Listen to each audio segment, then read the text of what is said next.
Check, check, check. Check, check, check.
All right, everybody, can you hear this? Yeah? Okay, awesome. Thank you, everybody, for coming out tonight. This is always exciting for us to be able to share the experiences that we've had and just kind of be able to share how God's working in our lives, how God's working in the lives of many others all over, 2 countries away, right? Can you hear? No? Oh. Yeah. Yeah. Come on, George. We know you can do better. Yeah. He doesn't even need a mic, really, right? It is true. Is that okay? Is that better? Yeah? Okay. So yeah, tonight is basically just going to be us sharing kind of how the trip went. I know many of you were able to see some of the posts and kind of keep up to day-to-day operations out there. And today we'll be able to dive a little bit more into it, share some pictures, and just kind of talk about some highlights and talk about the projects that we had and just share everything. It's such an exciting week to be able to do something like that. So hopefully it encourages people, whether you're my age or younger, or we got a senior here who, oh man, that guy, he pushes us. So any age can do something like this. So we're hoping that this encourages anybody. And yeah, so before we start, I'm going to ask Gary if he wants to open in prayer. And then after that, we're going to call Keith up here. Keith is from Grace Missions. They came down from Nebraska. And he's going to come and just share a little bit about Grace Missions, and then we'll get started here. So, Gary? Am I on here? Okay, let's pray. Heavenly Father, we thank you for this opportunity tonight to share the trip that we've just completed to Oaxaca. And Father, we just count it a privilege to be able to give a report tonight of all the blessings that you bestowed upon us as we were in Oaxaca again. And Lord, I just pray that what we share tonight will resonate with each heart that's here. And I pray especially for a lot of the young people. There's a number of young people here. And I pray that the burden that we have for missions would be transferred to younger people to take up the torch, as it were. And I know I'm getting older every year, and I'd love to see younger people join these teams and to obey the Great Commission to go into all the world and to share Jesus Christ. And we thank you for the privilege that we have just had, and we say thank you in Jesus' name. Amen. All right, so yeah, I will call Keith up here, and he can introduce himself and share a couple words here.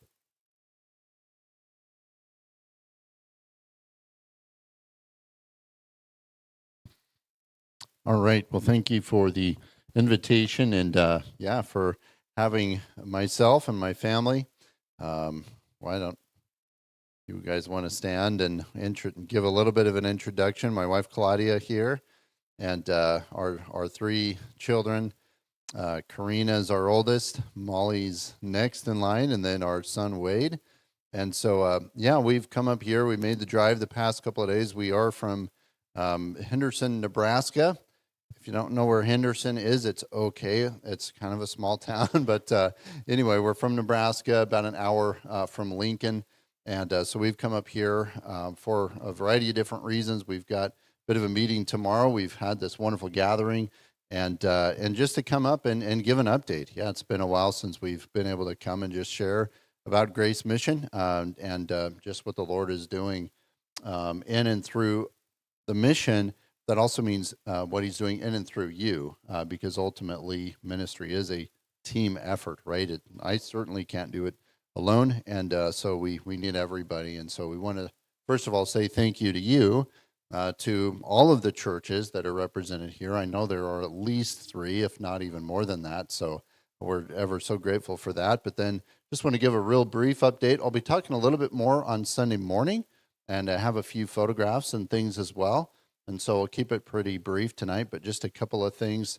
I want to talk about an initial need that I recognized. The very first time I went down to Oaxaca, I had just started as the director. I took over from Eugene Enns, who I think most of you know.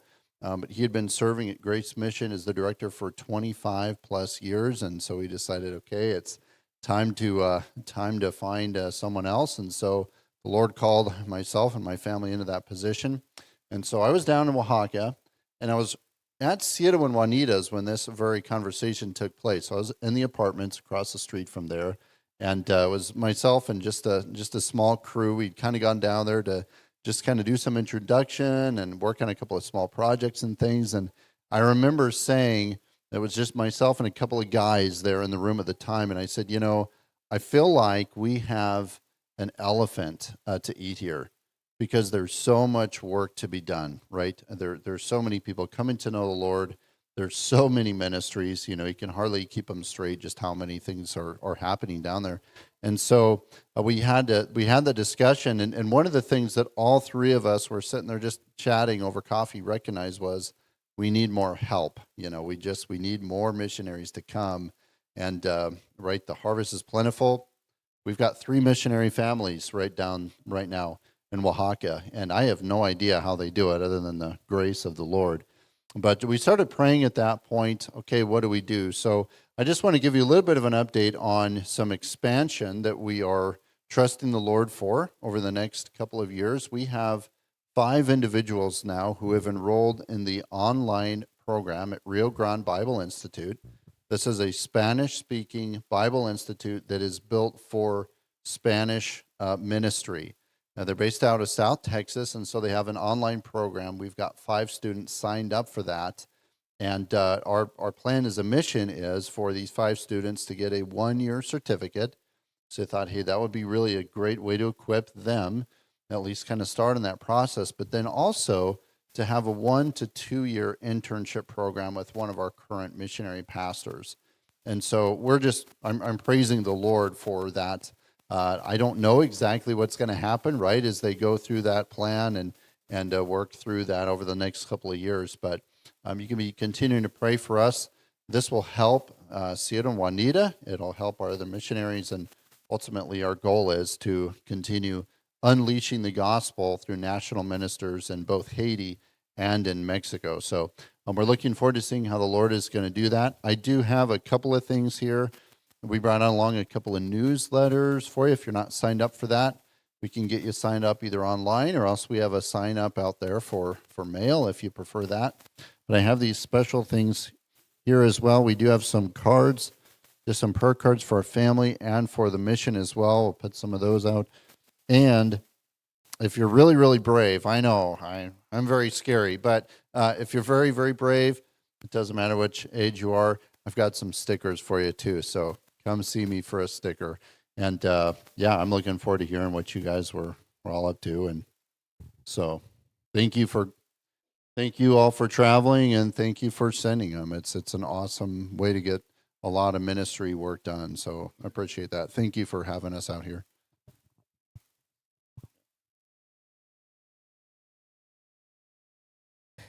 Okay. So we'll start diving in here. Brendan has all of our pictures here. So I would say, what's that? Hopefully not all. Yeah. Maybe we'll start. Like, do you have day 1 type? Yeah, we can start going through some of the projects. Kind of where we were starting to work.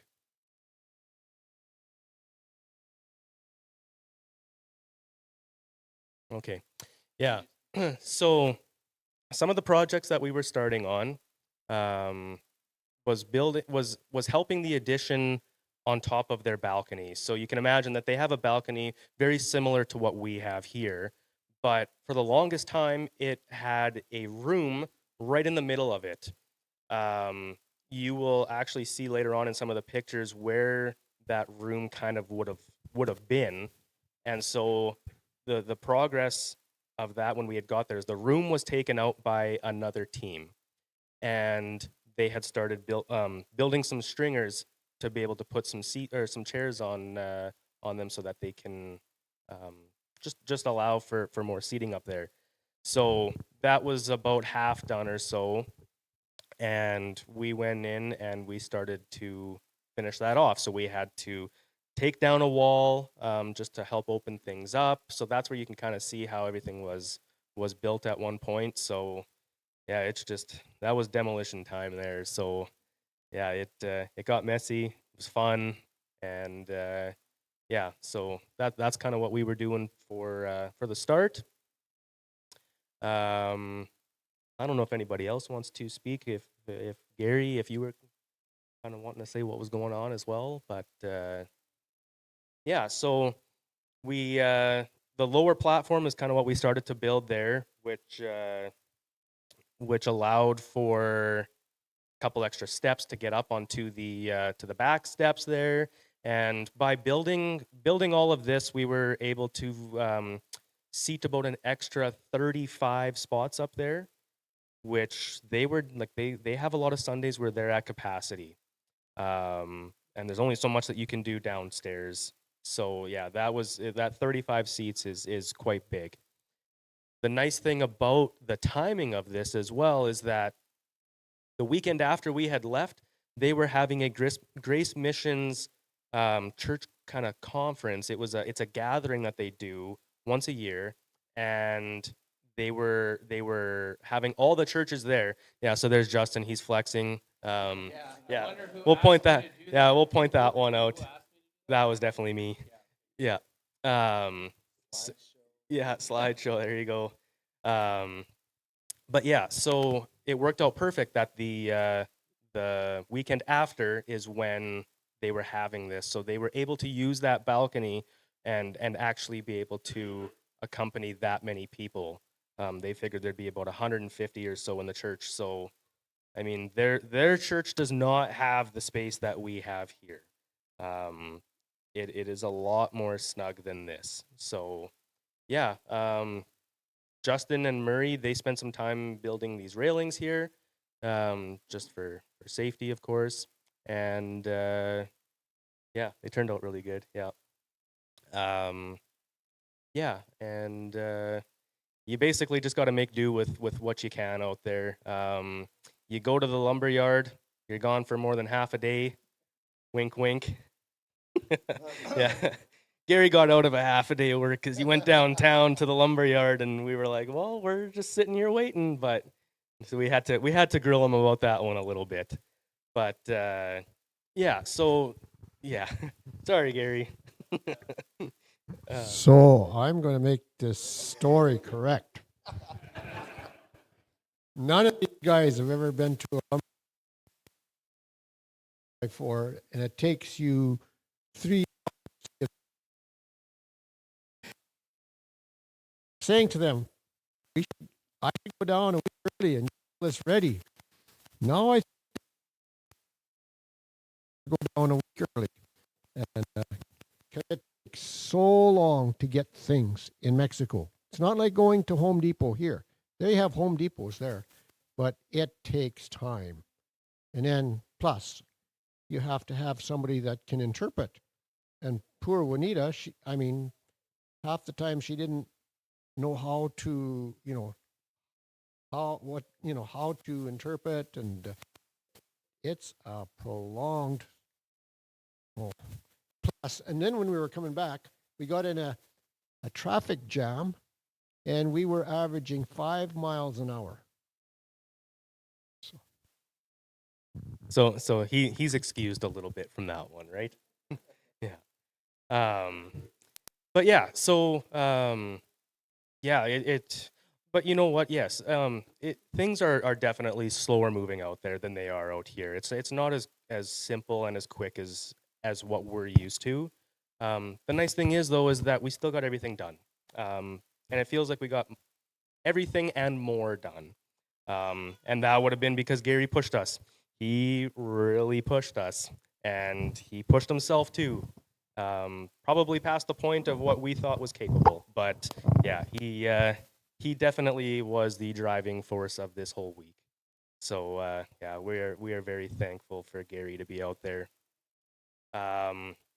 Yeah, so where we had left off with that is, yeah, they've got four risers there, and they can now use that balcony in its full functioning.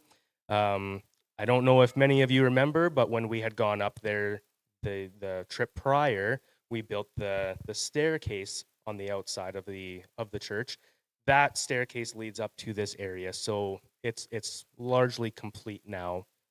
Maybe just cosmetically, it's not. So that was that was probably the biggest project that we were working on. Yeah, yeah. So the staircase here at the very end, we could tell that things weather out there. Like wood can weather out there quite a bit. So we spent time staining the stairs and kind of revamp those things a little bit because they were already starting to lift. Like even the plywood on the platform at the top was starting to lift. So we got that kind of back down in place and completely made it look brand new again, which really helps preserve that out there. Their weather is so harsh sometimes. So yeah, it is definitely cause for concern.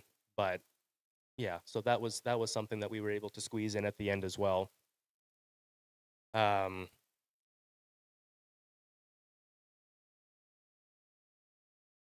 I don't want to hog it. I don't want to hog them.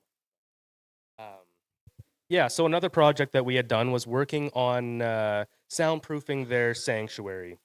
Their sanctuary is full concrete. So and it's tall. It's taller than this, is it not? I'd say it'd be taller than this, yeah. So it echoes.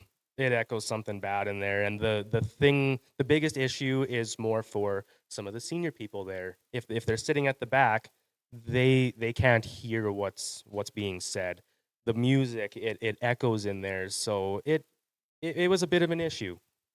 So we spent time soundproofing that. So what we were doing is building 4x8 sheets. We used what kind of insulation was that? 6 by what? No, but what was the size? Yeah, 4x8. Yeah, yeah. So there were 6 4x8 basically mattresses, like canvases that we had built and mounted them to their walls so that it sucks in that echo. And at first it really didn't seem like we were doing much because that place is so big. So yeah, there you can see one picture, Gary and Murray on their super solid scaffolding. Yeah, couple 2x4s and you're good. Yeah. But yeah, so that's them hanging one, and it really didn't seem like we were doing much. What's up? Oh yes, definitely. Yeah, yeah. Yeah. So yeah, we ended up building those and putting those up. And on Sunday morning, when we had asked how it was, they said the quality of the music and worship was significantly better.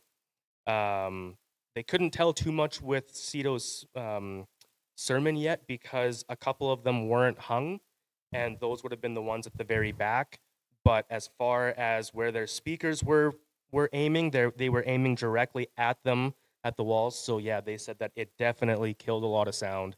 So they said that was huge for them.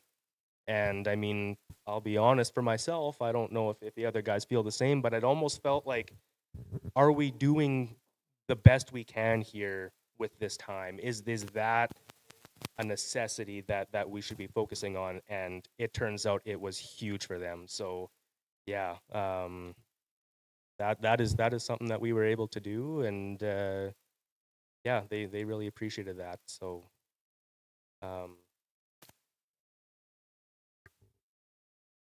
So we got the 2x2s from Home Depot. That was good. Put 1.5 inch styrofoam behind, and I don't even know what we were going to put on the front. And then there was a Christian dentist, young guy. They come up for 6 months every year, and he said what you need to do is you have to have foam behind there, like foam that's in a mattress, and so put the foam in there, and then he knew of a place where they had this cloth, and you staple that on. But to get all that stuff, I bet you we wasted a day. I mean, not wasted, but it took about a day to get all that stuff figured out and purchased. And so it takes so long to get anything done. The work doesn't take too long, but to get it. So, the guy that was down there, his name is Philip, and I can't remember exactly which state he's from. Was it Memphis? Yeah, it could have been Memphis. But he, it was funny because for some reason, Gary likes to resort to French. Whenever we've been in the airport, we've been confronted by police officers, all this stuff, and Gary likes to resort to French. So what does he do when he meets Philip? He says bonjour. And this guy goes off and speaks French to Gary, and Gary's starstruck, like, oh man, this is awesome. But that guy, he knew 4 or 5 languages, and he knew almost everything about plumbing, electrical, carpentry, dentistry. Like, this guy he's a genius. Like, he is so smart. And even at church, like, he was singing, and like he can practically sing opera. Like, this guy, he was quite the guy. So I know Gary, he gravitated to him right away. So yeah, it was pretty good. And then Brendan spent some time working with Louise. Louise is a guy out there. He's kind of a laborer, if you want to say. Like, he'll kind of do anything. He does a lot of the audio visual, so that was good for Brendan to be able to work with him. And they were doing the kind of the same thing that we needed to do with hanging a TV quite high up. This was more directed for the people on the balcony, because where the TV is on the stage, you wouldn't be able to see that from the balconies. So Brendan and Louise were working on getting the TV mounted and then running HDMIs and getting that hooked up so that all the screens like this were working together. And that was causing some problems. Did a TV fry? Yeah, burnt cable there. So just the electrical and the adapters, all that kind of stuff, like it fried it all. They thought maybe they had done something to their audio visual laptops in their sound room, and I think they got that under control. That was fixed, right? Not for that TV. Okay, that TV's done. Yeah. So yeah, it's just there's always issues that you have to deal with out there. To be clear, it wasn't Brendan who fried the TV. It honestly, never seen it before. Hooking up an HDMI cable to a computer. Yeah. Well, no, it was the power. It was the HDMI cable from the TV to the video card in the computer somehow overheated and fried the TV. Just never seen it before. But not just overheated. Like, we plugged it into the TV. I got down, we came back to the sound room. He plugged it into the computer and it exploded inside the computer. So they don't have sides on their computers. So you can see all the insides. He plugged it in, it literally blew up the inside. Yeah, you could smell it immediately. Never seen it before. Have you ever heard of that, Hofstra? I was going to say, we'll get Does Mike down HDMI there. even send that Yeah. amount of heat? I've never even heard that. We all have HDMI plugged into our TVs at home, so Be very careful. Yeah, well, yeah, Yeah. that is true. So next year we'll get Mike down there and he can come help all this stuff out. Troubleshoot that. Yeah. Actually, Juanita asked Mike if you could come back. You or James could come back because they need electrical work done. There we go. Good. So- good. Yeah. So yeah. What else? Oh yeah. There's one more thing. There's one more big thing. Yep. No, there's one. I said we got 2x2s from Oh, yeah. Home Depot, but we didn't. We got 2x4s. Took about 6 hours to get us enough straight 2x4s. But what do you do when you don't have a table saw for ripping them? We had to rip all those 2x2s with a skill saw. So that was very interesting. Gary's not used to having to go to a skill saw. He wanted his table saw. But you know, Gary's alluded to it already. Getting wood in Mexico is not easy. They normally build with steel and concrete, and so wood is in short supply. And getting anything longer than 8 feet is even harder to find. Like it's like you just don't understand unless you've been down there. But even the wood you find, like if you were to go to Home Depot tonight and you were to go through all their different lifts of wood, you'd see on top a few crooked ones. Well, most of them are just crooked, and the wood is so tough. Like, and so part of why Gary wished he had his table saw is because with the skill saw, you're not just running it down the line. You have to go at a certain pace because otherwise everything starts burning and it's just not good. We have to pre-drill for even nails because the wood's so hard. Nails would bend if you just tried to do it right off the hop. And the wood, when it's coming from up in the mountains, it's beautiful big pine wood. And it's got great big growth rings, but it's hard as rock. And it all comes in 8-foot lengths. It's crossways on the decks of the truck. Yeah, that's one of the things we noticed.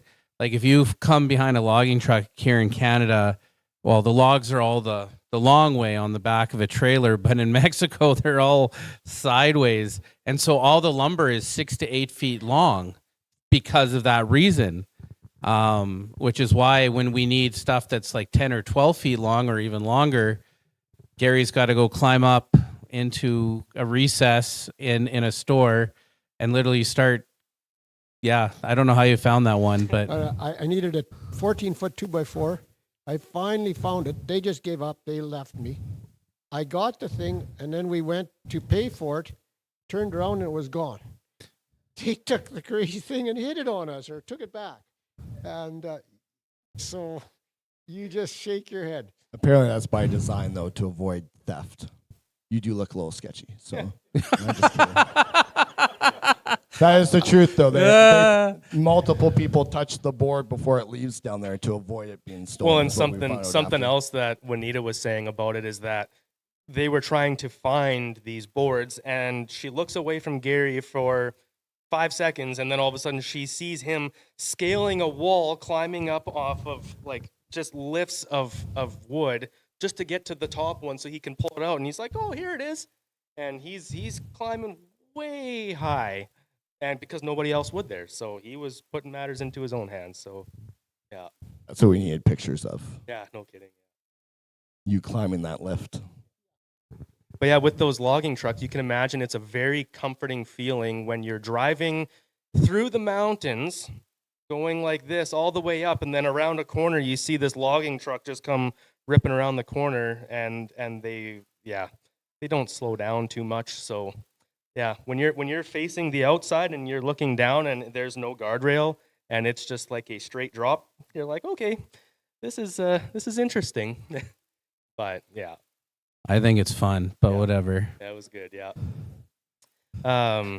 So yeah, one of the final projects that was done can pretty much give credit to Gary, and I know Murray was helping a bit. Gary was pushing us. This was Tuesday the Tuesday afternoon, we had just finished staining the stairs, and so this is about 2 o'clock. Lunch got there at 2:30, and we finished eating. And Gary's like, "Okay, we're gonna go build a deck at Cito and Juanita's house." And we're just kind of sitting there like, Gary, we have to be up in like 14 hours to go to the airport. How are we going to build a deck for these guys?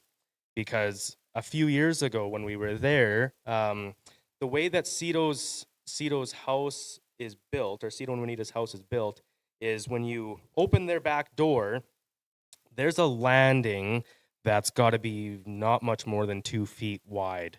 And the stairs aren't directly straight down from there. It's over about another 3 feet and then down. But right off of that 2-foot platform, it's just a straight drop. And it's down 6 or 7 steps. So the one year, Cito, he stepped onto the landing, turned around, and then just misplaced his foot, and he fell off, and he hurt himself, and he hit his barbecue, and it was a rough fall. So ever since then, it was in Gary's mind, we are building him a deck. Well, literally 8 hours of the day left, and Gary says, "We're starting this now." And wouldn't you know it, Gary, he did that. He built them was it 6 by 8? Or what? How big was that? It was about maybe even it would have been close because we used 1 full 4 by 8 sheet and then and then some, just a so- couple of scraps. Yeah, so at least about a 6 by 8 or so. That's all the room we had.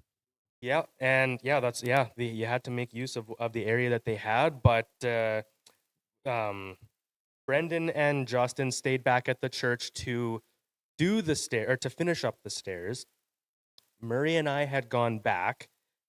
We had to drill into their concrete house to anchor in these boards just so that you could, mount the deck to the house, and it was solid.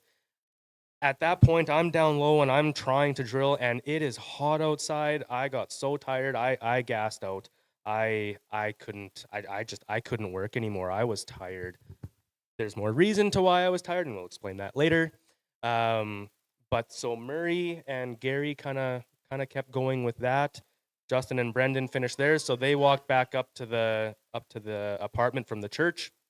It was plus 30 outside, and they were in the dead of sun for almost 2 miles. So yeah, everybody was tired, and Gary just kept going. And Cito and Juanita, they wanted to take us out for supper one final night. One of the elders within the church, he wanted to join us. He's a friend of ours, so he wanted to come out with us as well. Their daughter Ruth wanted to come out with us. They just wanted to take us out.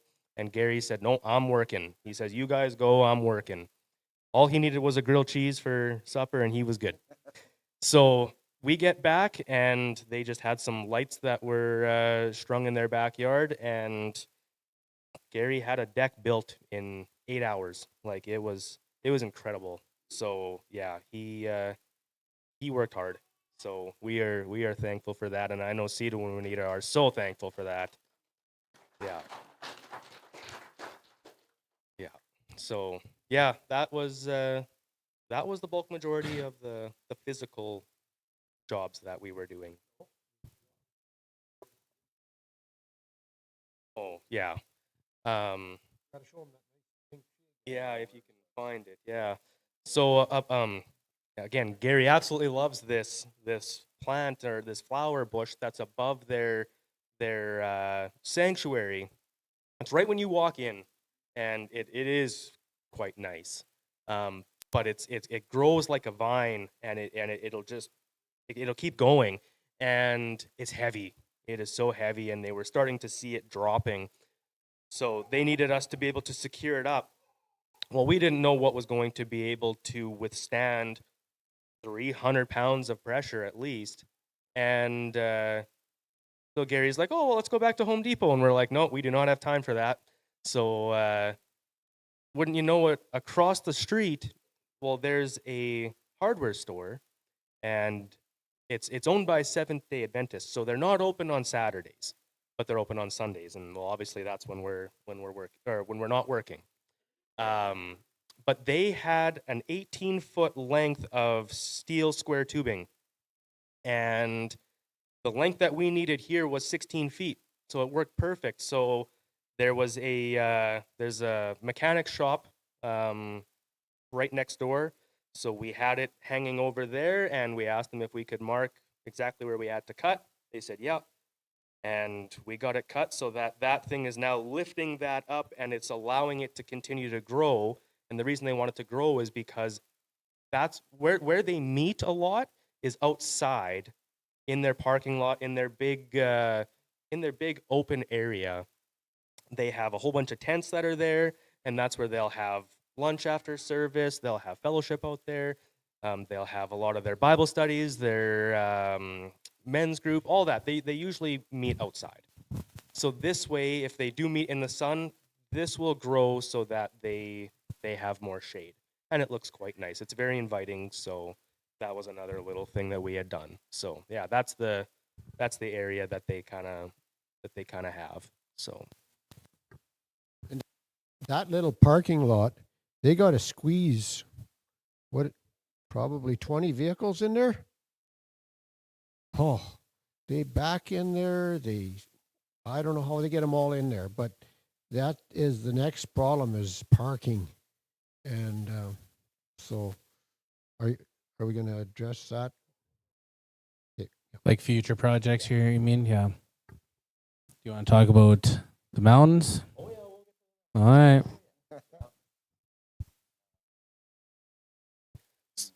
yeah, so that was the labor that we had done. This trip was pretty cool in the sense that out of the 3 that I've been, and Gary and Justin have been to 4, this was Brendan's second and Murray's first, which was super awesome to see.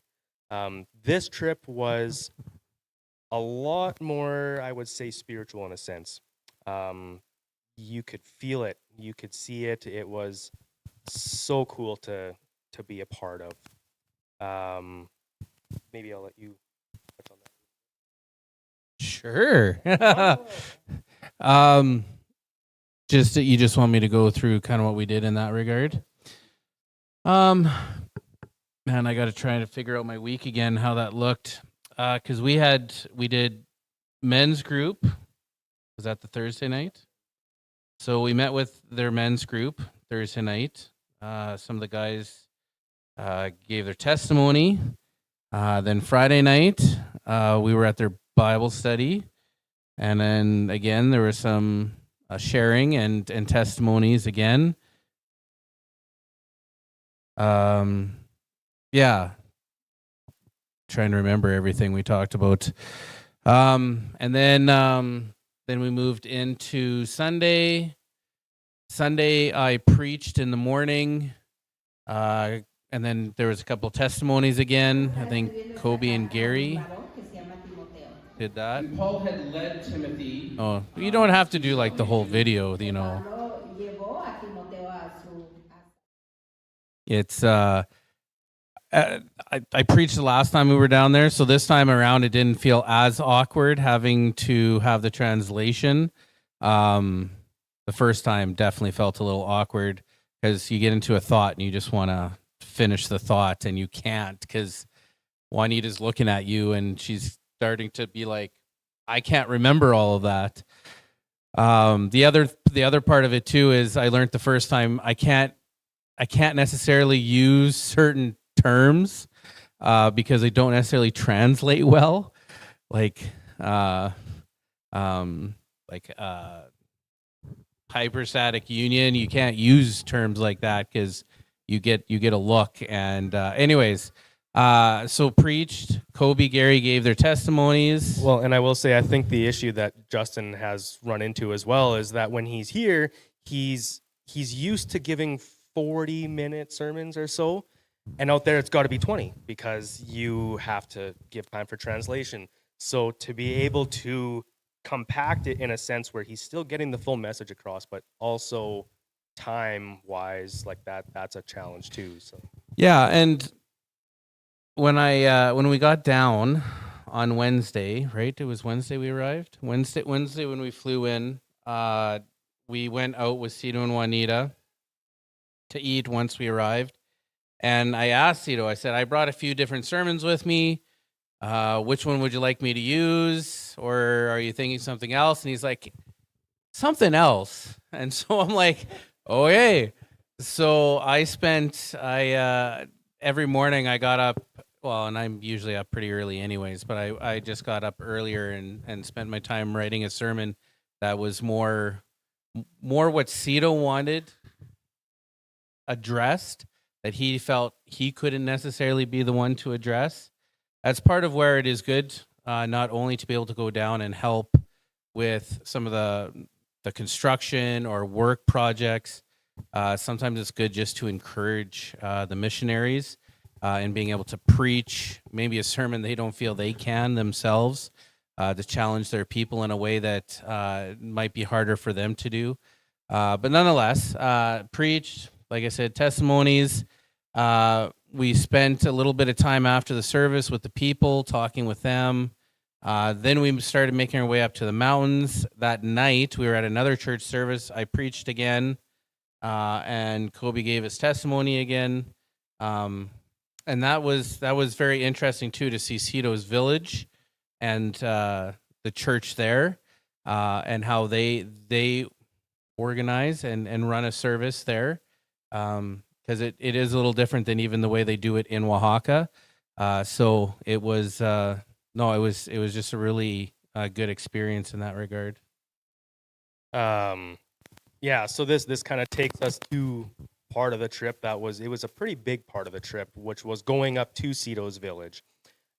This is something that Gary's wanted to do for so long, and yeah, the fact that it finally happened, yeah, he was a kid in the candy store doing that. So it was such a cool experience. I think that is going to be something that none of us up here will ever forget. It puts life into perspective. When you can see what little some people can have and how happy they are, how inviting they are, it makes you realize a lot about the way that we live, and the way that we can change things. So yeah, it was a 2.5 hour drive. It's only 58 miles. So that's just a lot of ups and downs through the village or through the mountains, through the clouds and back down. Like it was crazy. What was the highest we got? 10,200 feet. Yeah. Was the highest we got. So a lot of the walking that we had to do, just going from Cito and Juanita's place to his niece's house, who had us for breakfast one morning, we were scaling mountains, and their mountains there aren't rock like what we're used to. They're grass mountains. They have fields in their mountains. They had corn fields, and that's where they would farm on a slope. Like it was pretty cool. But we had to scale these. They're walking paths, and you could feel it on your lungs, because when you're walking down here just over some of our hills, I mean, we're a lot lower on from sea level than what you are up there. So, do you ever feel it? But yeah, that's the look of Cito's village right there. There used to be 7,500 people that lived in this village, and now there's only 1,500. So a lot of the structures that house that many people, they're still standing, but there's not as many people there anymore. So in ways, it is very much a community-driven place. They have to help each other. They have to work together in many aspects. But they all need to somehow make a living as well. So there's very few opportunities to make anything out there. So this is Cito and Juanita's niece's house. The story that they told about her is actually quite interesting, because she used to live with them for 7 years, and she was working at Sears. She was the kind of girl that liked to do her makeup, her hair, all that. She liked to, wear some pretty dresses, all that kind of stuff. And she ended up meeting somebody, and ended up moving back to the village, and they definitely they definitely lowered their quality of living by doing that. And now, like, there was a picture that Brendan just previously posted. Her kitchen is a rock wall. Yeah. So this is how she cooks. The tire in the wall is her window. There's no glass, so there's no glass in anything. It's just a tire and some openings. It's what's called an adobe home. Mud, straw. There's no chimney either. Yeah. It's just smoke. And Everywhere. it's a dirt and rock floor. Their table was practically 2x8s. Did you have a question, Liz? So, That's where the man she married, like that's where his land Yeah. is. He was gone for work, I think, when we were there. Yeah. But that's largely land. So in the village, you inherit land. It's really hard for you to get land if you're an outsider, if you're not from a village. And if you want land in Oaxaca, it's actually getting a lot more expensive. And so if you have land, like that you inherit from your parents or whatever else, it's just the easiest place to build. So the story that Cito and Juanita had told us is that she was a believer when she was living with them, and the guy that she had met, he is not. So she has fallen away, and so they've continued trying to pour into her and to pray for her, and they can see how he has kind of taken her away from that life that she had, where she was following Christ, where she was living a decent quality life, like a very good quality of life, and then now it's back to this, and she has started to adopt the ways of her husband. I don't think she said technically atheist, right? Like, No. Yeah. Yeah, I don't know. Yeah. Not, and just not following. she's just not engaged in her faith. We'll Yeah. say that. So They do have quite a lot of contact with her because I think she looks after Cito and Juanita's house and keeps it clean, and it's just a presence there because they're only up there about 6 times in a year, maybe a little bit more. And for all of you that thought that we were going to be staying at a little, just a little place, Cito and Juanita have a very nice house with running water and nice facilities, and she looks after that for them. So their house actually, it's more of a cabin. It's what we would consider to be a cabin out here. It's pretty cool actually. You walk in through the bottom, and then upstairs is kind of their living area. Their bedrooms are downstairs. Their living room is upstairs. Their kitchen's upstairs. It's all concrete and tile. So it is solid in that place.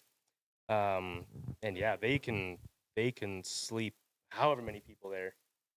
Okay, we'll get there. We're gonna get there. Just wait. There's insects. Yeah. There's a scorpion. That was in their cabin. So we might as well get into it right now. So we were at the church, and everything was great, absolutely great. Kobe was having the best time of his life. Yeah, it was a very, very great time. We ended up getting to part of the road where Cito and Juanita park, and they say, okay, we got to walk through the pathways to get to their house now. They're goat trails really, and some of them were steep, and it was raining, so it was a little slippery. Like, yeah, it was pretty crazy, but it was cool. I remember 3 years ago when I had gone, Justin and I had seen a spider at one of the ranches that a guy named Omar he owns. They were a decent size, and Justin and I were like, oh, okay, yeah, that's definitely bigger. And Cito's like, He's like, that's nothing. You should see like in the more remote areas. And that has stuck in my head ever since he said that. And I knew going up here that this is more of a remote area. I don't like spiders at all. Well, That's an understatement. That is an understatement. well, Who was sent down there to kill the spiders? oh, hold on. Let me tell you Oh, my this here. goodness. So we get into their house, and I thought instantly. So they're only up there about 5 or 6 times a year. So it had been a little bit since they had been there. So we walk in, and instantly I'm on alert. I'm looking, and about 2 minutes in, I see one on a wall. Actually, it's that little separator between the 2 rooms there, that green wall. It was on there, and it was kind of gray, and I was like, okay, yeah, that's about just bigger than a toonie. I was like, yeah, they're here. And then one crawls out from under the bed, one crawls out from behind that toolbox. I was like, okay, yeah, somebody's gonna have to do So something there were about two. this. Yeah. Is There was what you're 3. saying? That was 3. 3. So then Justin right. says, I kind of thought that they would have been a little bit bigger. I'm surprised. The door that you can see there, I walked through it. Justin walked in, he turned the light on. His bed was at the very back there. You can just kind of see it. He puts his backpack down, and I'm just standing there looking around, and I hear him laugh. Ho, ho, whoa. Okay, they are bigger here. And I was like, what do you mean? Well, just on this wall right over here, he's like, do you want to see? And I said, sure, I guess. He didn't want to see it. Who has the biggest hand here? It was this big, literally. And that's what. And I don't know. Are we exaggerating just a touch, though? No. Okay, it wasn't this small, but it was a decent size. And then all of a sudden, all we hear is nope, nope. I saw it and I said, nope. I nope. There's no way. I'm going Nope. upstairs. Nope. I was petrified. And it was jet black. And Cito's like, they just stay on the walls and the roofs. Like, they kill the insects. I said, I don't care. Get rid of that thing. That is, so I slept like maybe 3 hours that night. Brendan had his bed up against this wall. Justin kept his there, and mine was in the middle of the room, away from all the walls.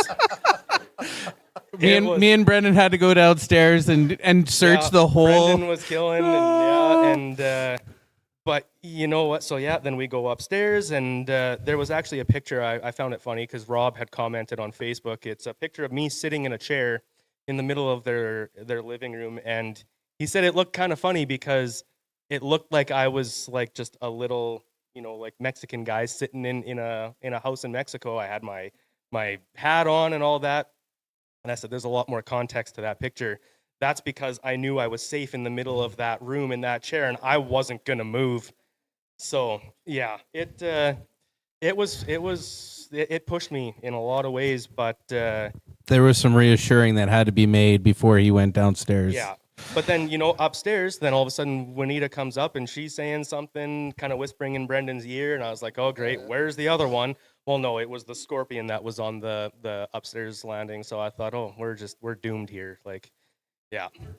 But you know what? I will say when it comes to something like that, Murray said it perfectly.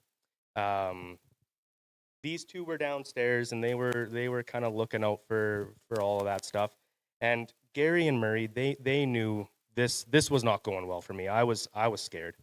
And Gary said he knew right away that that I needed prayer.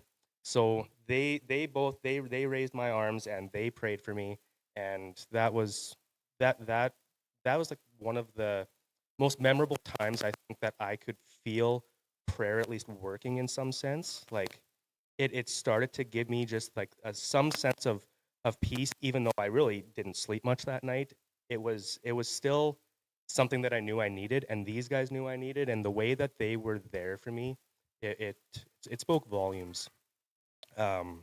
Murray was very reassuring in the sense that he was telling me that God will never give you more than you can handle, and I think even since Murray really pointed that out to me in a time where it could very much feel like the enemy's he's gonna put moments like that in someone's life where you're out there and you just had a very good spiritual encounter in a sense, and try and bring you down.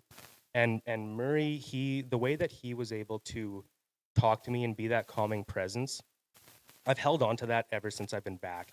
And that's kind of the mentality that I'm trying to drive now in my mind, is that God will never give you more than you can handle. So the way that this group was there for me in that sense was huge, because I was so scared. So yeah.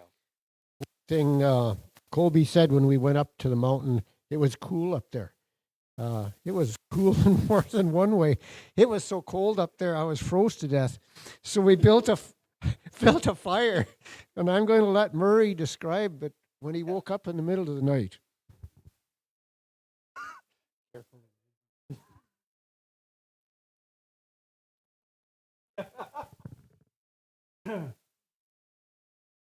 Well, we had a street light shining in the window a little bit, and I just about dozed off. All of a sudden, something doesn't seem right.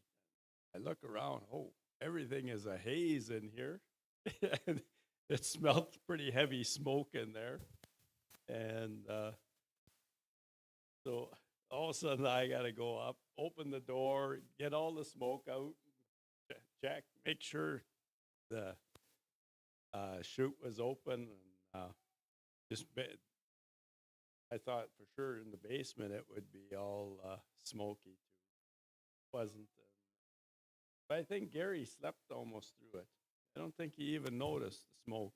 He was so covered in Well, he was, all the clothes he yeah, wore all his and clothes the on, he covered 3 sleeping bags he was in, I'm and not sure we could hardly find him. Justin. Gary was Justin you- can't have enough not have clothing on, and Gary's just in his winter parka. Oh trying my to sleep. goodness. Gary's got every piece of clothing he had with him, plus how many blankets.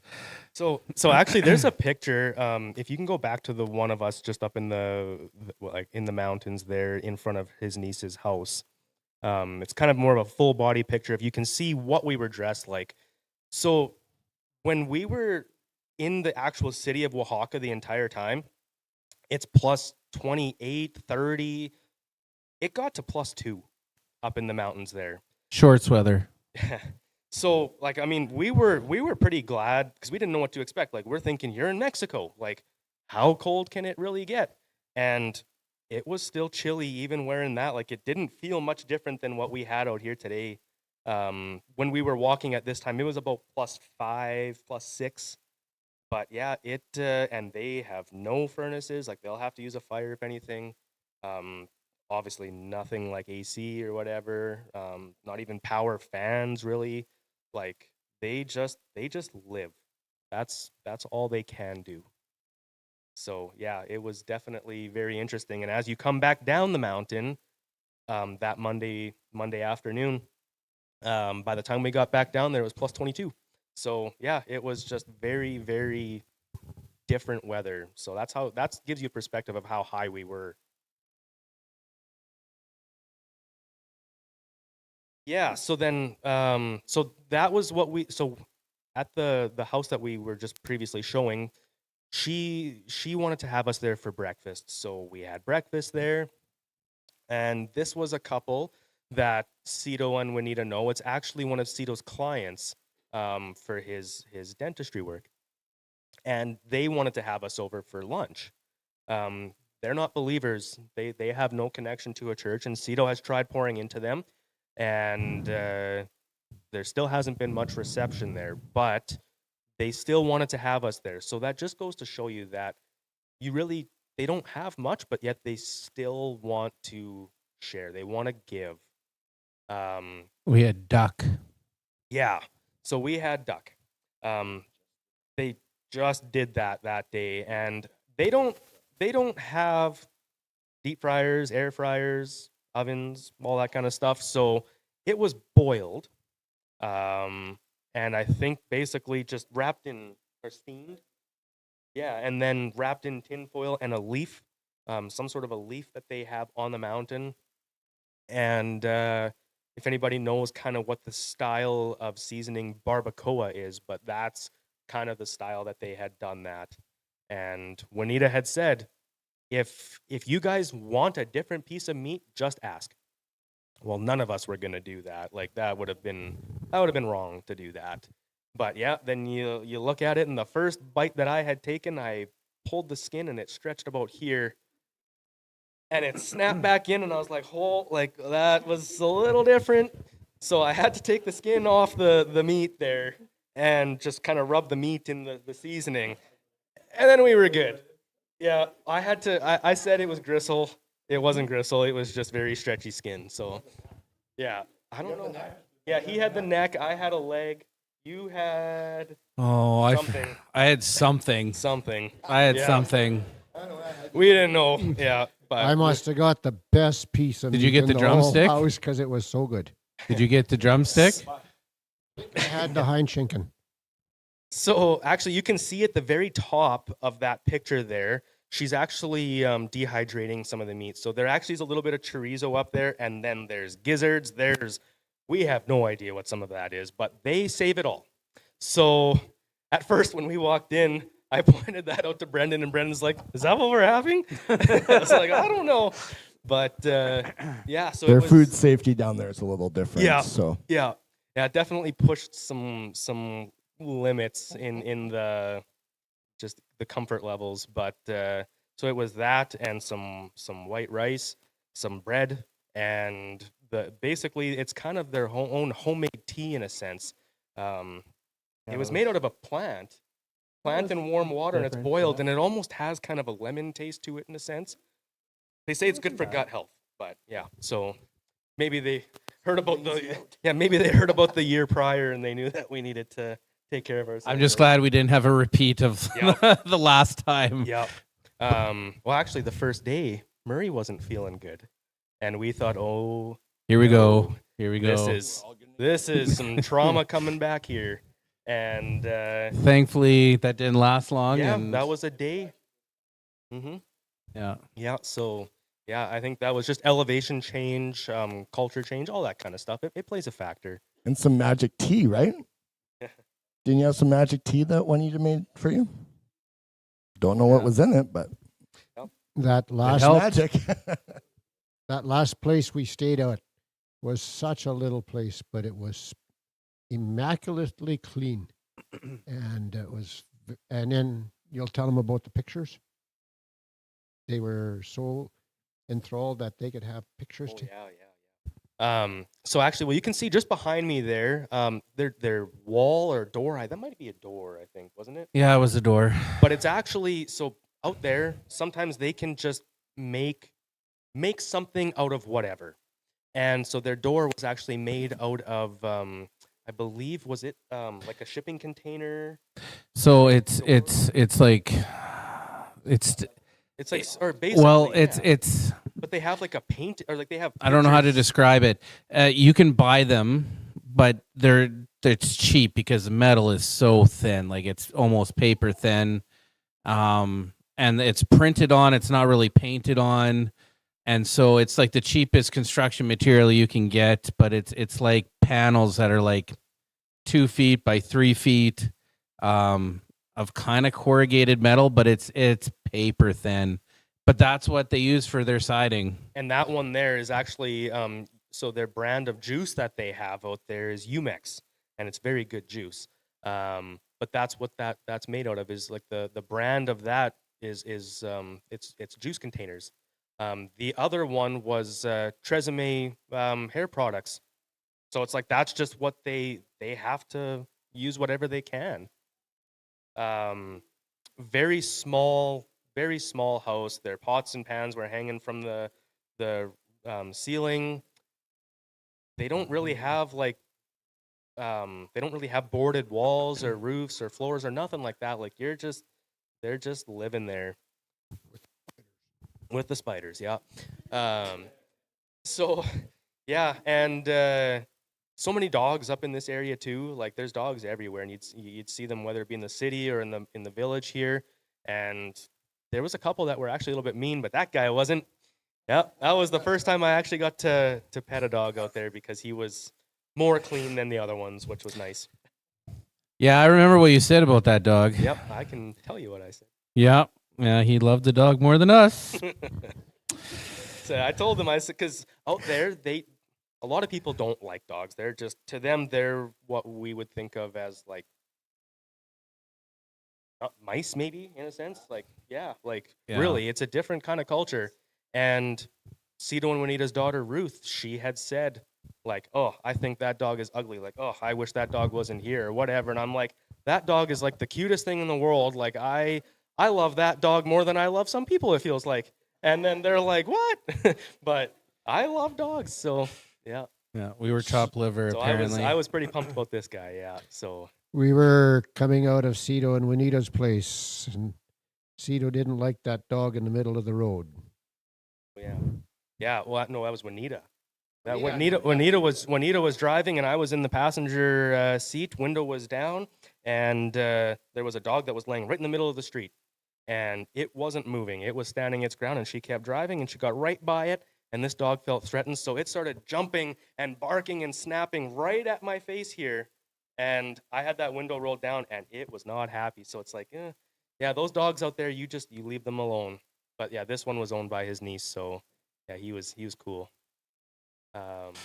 He liked you because you fed him. Yeah, exactly. Yeah. But yeah, so that was the village trip. Yeah, definitely. So Brendan, he got to use his gifts there and got to play in basically leading worship with Cito up in the village.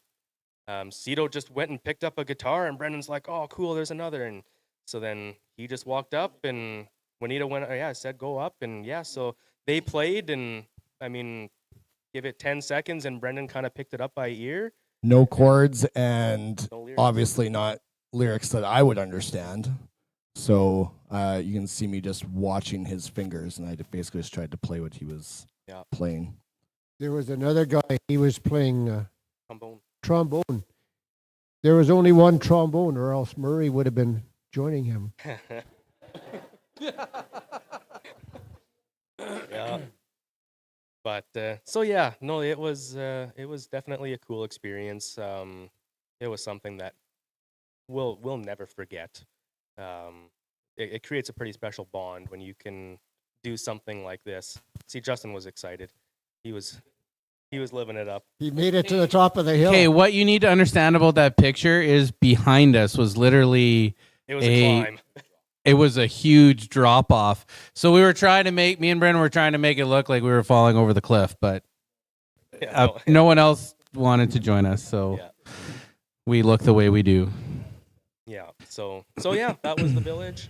Those were the projects. Those were the kind of spiritual moments that we were able to have. But yeah, we will open it up to some questions if you guys have.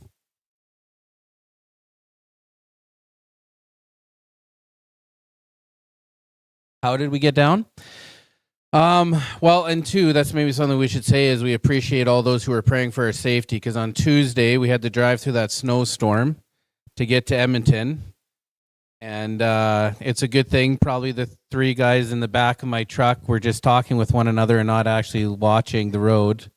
Brendan was sitting in the front with me, and we were kind of chuckling half the time because half the time you couldn't see anything. Road would just disappear. And I so hope we get there. me and Brendan are kind of cut from the same cloth. We find that fun. But to be honest, the fact that we made it to Edmonton that night, not being really too delayed and made it safely, was a huge answer to prayer. Because it was about 5.5 hours. And I mean, normally you can do Edmonton quicker than that, but there'd be moments that you'd be driving 90 and a semi's in the right lane and Justin wanted to pass. And just as he's about to, all of a sudden the semi would hit a drift and it was just a complete whiteout. And you can't even see that truck anymore. So you had no idea what to do. There was some guessing on where the road was as Yeah, well. you don't know if it's turning. It was pretty crazy. But yeah, so how did we get to Oahu? So that Tuesday we drove through the snowstorm, got to Edmonton, and we flew out of Edmonton because prices were just way cheaper, like $800 per person cheaper. And so, in all honesty, we probably would have been able to fundraise to fly out of Saskatoon, but we want to be diligent with the money we have. So we saved the money and went out to Edmonton. Spent the night there, got up early, flew out of Edmonton early Wednesday morning, got into Oaxaca 7-ish, 7:30. I love pictures being taken of me, as you can tell. Oh, we know. Yeah, but yeah, no, it was really good. Even the drive home after we flew back into Edmonton, coming home on that Wednesday night. Like, I didn't get home to my place until like almost 2 a.m. That'd be Thursday morning, I guess. But it was a good trip. Yeah. So that's how we got there. Is we went through Edmonton. Just saved us a lot of money. Yeah, Edmonton to Houston, and then Houston right into Oaxaca. So we didn't even have to deal with Mexico City or nothing like that. Which was kind of nice, actually. And everything to do with customs was almost like it was practically perfect. It was actually kind of funny on the way back. What? I know what he's thinking of. Well, I was thinking Everyone kept their clothes on this time. Yeah. Well, it was kind of. I don't funny think everyone knows that story. Might as well explain it. Yeah, we got. It's a different trip. Brendan kept bringing it up every time I went by a TSA agent. So one year when we were traveling, we were going through security, and the TSA agent asked me, "Sir, can you remove your hoodie as you're going through the X-ray?" And I kind of looked at him a little weird. I'm like, whatever. I don't care. So I started taking off my hoodie, and all of a sudden he's like, "Sir, you don't have a T-shirt on underneath your hoodie." And I'm like, "Of course I don't." Half naked in the spinning and I'm like, machine "Of course I don't." And he's like, "Sir, I thought for sure you had a T-shirt underneath." So I kid you not, every TSA agent in the area is bent over laughing so hard that over the intercom, like over their mics, their supervising like officer says, "You guys need to get it together. You guys have to be professional." Supposed to be straight faced, serious, and then Justin takes. So his they hoodie just off. they they let us through. They were laughing the whole time. They thought it was the greatest thing ever. So anyways, Brendan always reminds me of that every time I go through a TSA checkpoint. Anyways, that's the story behind that. But yeah, if anything, the only small little minor hiccup that we had was on the way back. One of the guys out in Oaxaca gave us each a kilogram ball of cheese. Well, so that's the guy that gave it, Omar. But so we've got this ball of something in our bags that's wrapped up in another bag, and every single one of us, they're like, "Yeah, we need to see that ball there," and we're like, "Yeah, it's cheese," but yeah, you just don't know. So yeah, that was pretty much the only little thing. Other than that, it was smooth sailing. So yeah, it was good travels. Other questions? Yeah. That's a good question. Brendan, would you like to answer? Unfortunately, that is probably just a picture not cropping Yeah, properly. it's in here, right? And then I put it up there, and it was upside down. So it'd be cooler to say, yeah, we went upside down, but that'd also be not true. So The one landing was a little sketchy, but that's true. Yeah, we didn't need that. Yeah, we'll forget that one.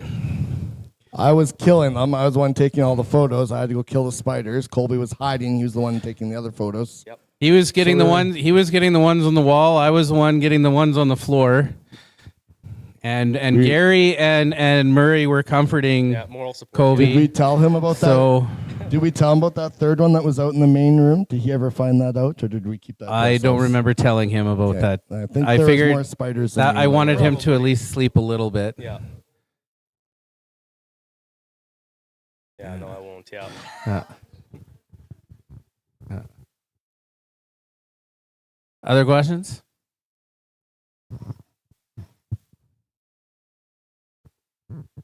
Yeah. No, it. What are they doing in Oaxaca tonight? So Friday night would be Bible study.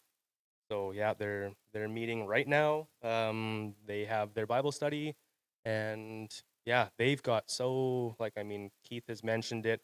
they have so many ministries going on there. It's every night there's something going on. So this was men's group, and what a special night! Like, I mean, we're used to it out here as well.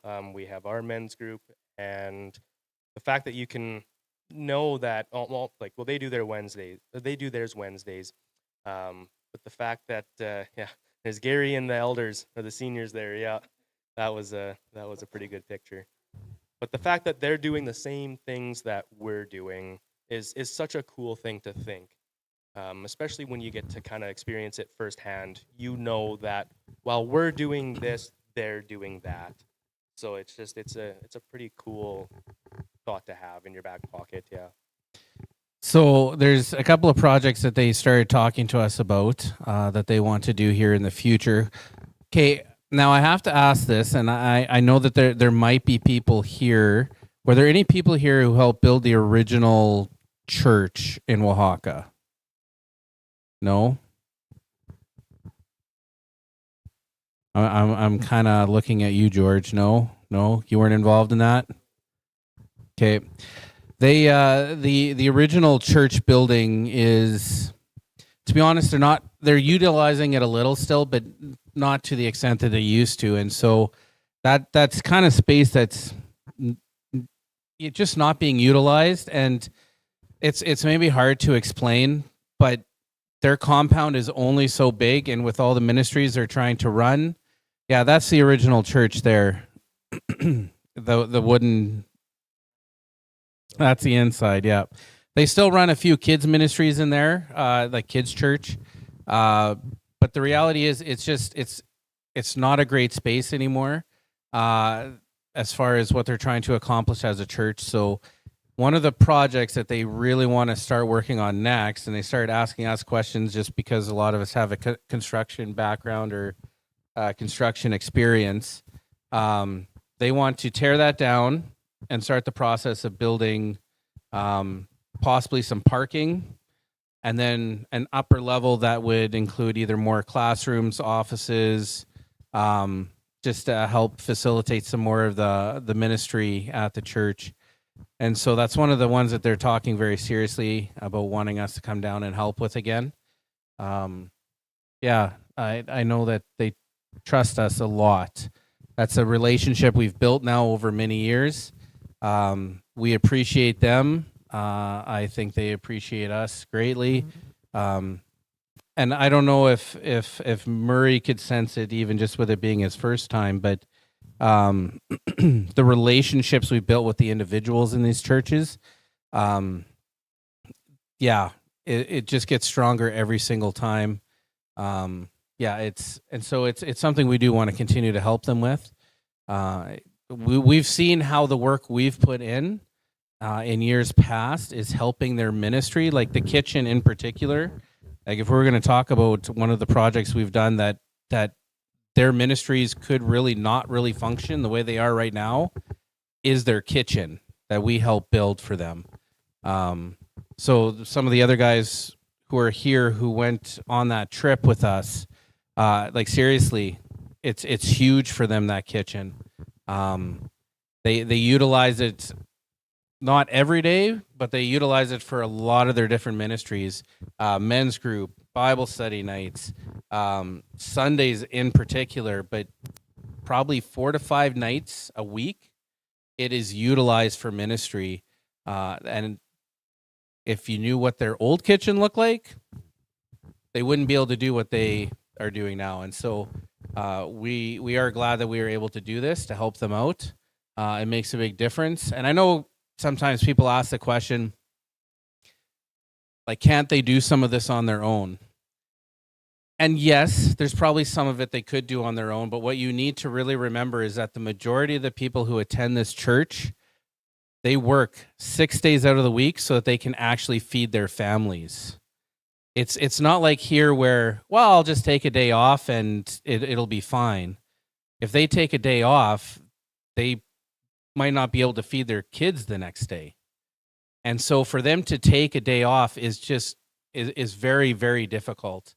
And so for us being able to go down and give them a whole week of labor allows them to move forward in ways that would take them probably years, just because getting that much help, especially that much qualified, trained help, is just not possible. And so it's part of why we keep going, not just to help them in a sense of build the church physically, but to encourage them and help, even being able to sit down with Cito and him ask questions about doing ministry and my thoughts process on things. It's part of encouraging him. And even the last time we went out, I did a training session with their elders.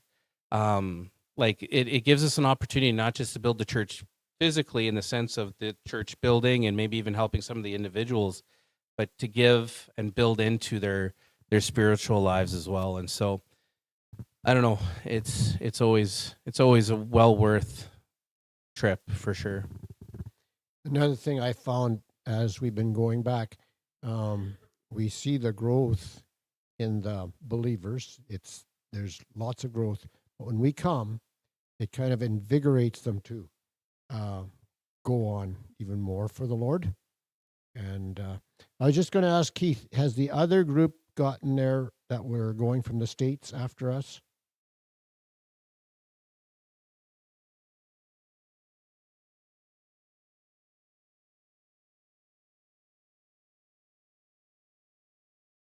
Yeah. So, yeah, no, it is such a special trip. You know, just as we get close to wrapping things up here, I'm actually I'm gonna open this up here to the guys here, just to kind of give the highlight of the trip. I feel like it's a great way that we can also use that to encourage everybody here about going there, and like kind of what you can gain from something like this opportunity. So, you know, I'll start by asking you guys kind of what your highlight is, Gary. Going up to the mountain, Cito's community, and seeing the work there, that really touched me. Yeah, I think I would say the village too. That was a very unique experience, and the passion that those people had with as little as they have really was very deeply moving for me, to see the dependence that they have on the Lord in such a remote area of the world was pretty unreal. You get to go last. Oh, Murray, do you know yours? Probably. Okay, you go first then. I'd say probably going up to the village was probably the biggest.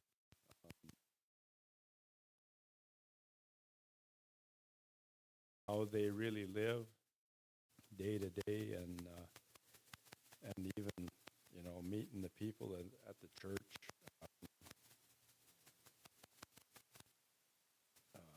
Just going on there. You could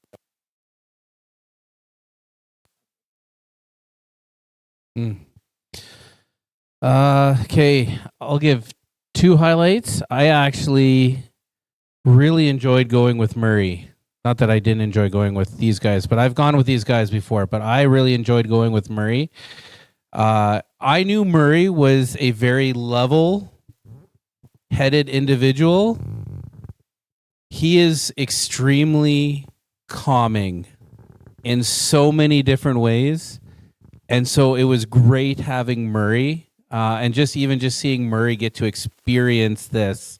So that was a highlight for me. The other highlight probably would have been, and I won't go into detail, all I'll say is there was something I was able to do that helped Juanita so that she could be freed up basically for a whole afternoon. And I just remember her coming and thanking me for it, because she had just said she hadn't had that kind of time in a long time. And so for me, that's a highlight, because to be able to in a way bless the missionaries is always a good thing. So Yeah. So again, yeah, I kind of wanted to take this opportunity to encourage everybody with my highlight.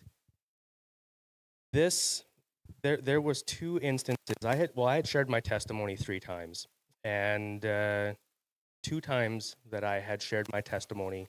But the first one was at men's group, and one of the guys there, his name is Jesus, but everybody that is connected with the church that has that name, they don't use that name. So there's two of them. One is known as Chicho. One of them is known as Chewy.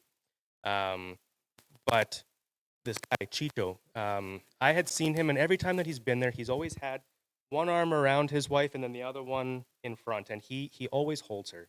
And so I didn't know how to say it, so I had to put it on Google Translate, and I showed him. Um, yeah, yeah. I had to show him what I was saying, but I just said it's very nice to see how much you love your wife.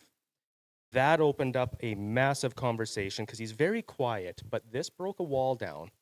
And he said that my testimony was very, very similar to what he had gone through in his life. And there was something that had happened in his life that happened in mine. And he asked me, how was I able to talk about this with my wife?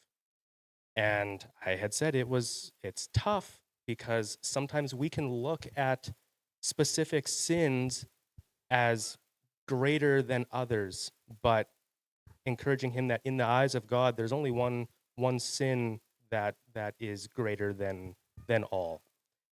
And so I encouraged him, like, to have that conversation with his wife because it had been 15 years that he hadn't been able to have that conversation. 2 nights later, or 2 days later, he came to church that Sunday morning, and he told me that he had that conversation with his wife that Saturday night, and he said it went great. So I was like, oh man, like that's so cool to be able to see that you can help encourage somebody that way. The second time was when we were in the village. The one guy that was playing the trombone, Louise here. This is another Louise. I had gone up to him because he's wearing an Air Jordan shirt. So I had gone up to him and said that my name is Colby, like Kobe Bryant. And right away he's like, "Oh yeah," like you could tell he was excited about that. So I had shared my testimony, and later in the evening they were giving us supper, and we were all sitting there. And then he comes by and he taps me on the shoulder, and then he goes to the kind of the front of the table or the head of the table. He doesn't know any English, and so Juanita was translating everything that he was saying, and this guy just completely opened up. He started crying, like he broke down, and he had said that his story was almost spot on to mine. That like that my testimony just it meant so much to him because he felt like that there's 1,500 people up in this village, and not everyone's gonna have a testimony because a lot of the time you have a testimony because you've come to Christ, you recognize your mistakes, and you repent from that. Well, people may have gone through some of the same things he's gone through, but if they don't recognize it as sin, they're not going to acknowledge it as a testimony, right? They're not going to see that change. So for him, he felt like he had finally met somebody that had gone through the same thing as him and that he wasn't alone in that. And to me, that was an overwhelming feeling in a sense that like this felt like the first time that I could see that God had taken my broken past and he used it to help encourage somebody. And to me, like I said, I will never. So I told him, I said, I have to take a picture with him because I said I'll never forget that night. Because to me, I was like that made me realize that God has purpose in everybody, no matter what. I'm not the most knowledgeable when it comes to scripture. I'm not the most theological in discussions. I'm not this spiritual leader, but he used me in this moment. And to me, I just thought that was greater than anything I've almost experienced. So that was my highlight.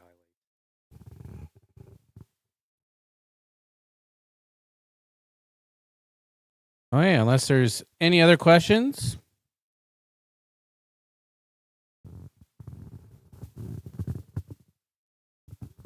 Why don't we close in prayer and then You can have fellowship if you wish, or if you need to go home, you can go home. Heavenly Father, we thank you again just for your blessings in our lives. And as Kobe just alluded to, Lord, how you can take our brokenness and use it purposefully, not only for your kingdom, but for your glory. And so, Lord, I thank you for the ways in which you used us on this trip. We fully recognize, Lord, that it was not under our own strength, but by your strength alone. And we are so thankful that we got to be a part of what you were doing in Oaxaca, Lord, even if it's just in a small way.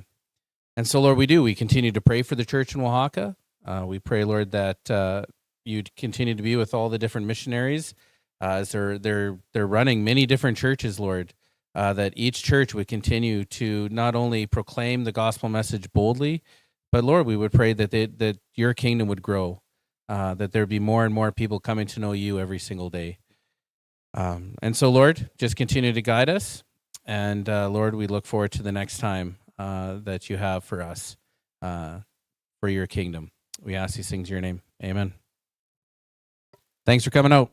And just one last mention here. You know, I just want to say on behalf of this whole team here, missions isn't about just a group of people going to Oaxaca and building, right?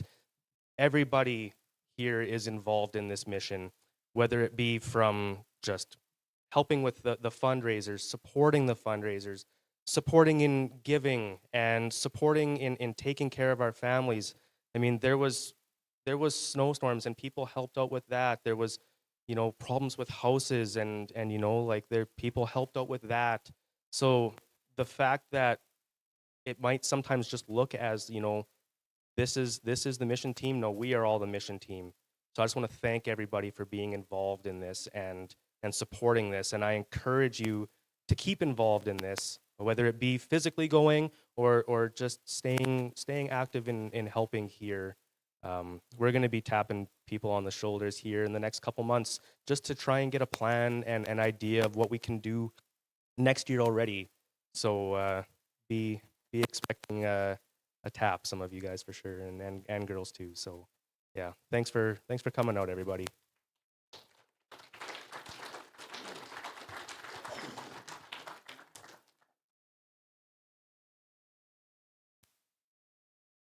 Just hold the button down.